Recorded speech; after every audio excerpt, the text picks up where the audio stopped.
ของว่าการกระทรวงป้องกันความสงบก็ได้มีการเปิดบั้นดำเนินชีวิตการเมืองประจำปี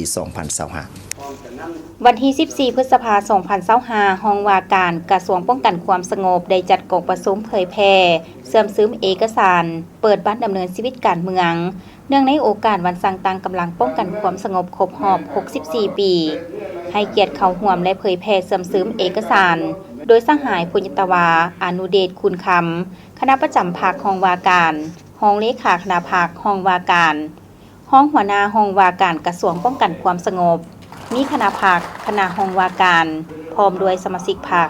นายและพลตำรวจทั่วห้องว่าการกระทรวงป้องกันความสงบเข้าร่วมในพิธีสหายปุญญตวาอนุเดชคุณคำได้กล่าวว่าเอกสารที่นำมาเผยแพร่เสริมซึมในครั้งนี้มีเอกสารเพิ่มทวีเวียกงานศึกษาผมการเมืองแนวคิดในกำลังป้องกันความสงบ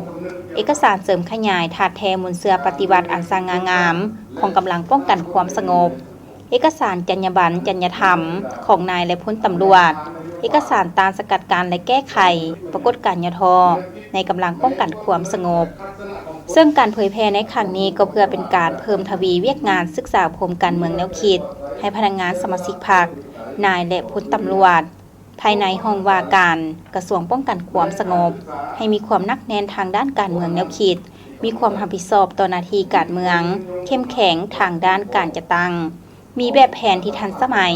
มีคุณสมบัติศีลธรรมปฏิบัติมีความสัตย์ซื่อบริสุทธิ์และจงรักภักดีต่อพรรคต่อประเทศชาติและประชาชนทั้งเป็นการบำรุงก่อสร้างกำลังป้องกันความสงบให้มีคุณธาตุการเมืองหนักแน่นมีคุณสมบัติศีลธรรมปฏิบัติถูกต้องมีความรู้ความสามารถสมคู่กับหน้าที่เวียกงานที่ถูกมอบหมายในแต่ละระยะให้มีประสิทธิภาพและมีประสิทธิผลพร้อมทางยังได้แนะนำวิธีการเขียนใบสำรวจกวดกาคืนสติตื่นตัวเคารพระเบียบวินัยความรับผิดชอบต่อหน้าที่การเมืองของนายตำรวจอีกด้วย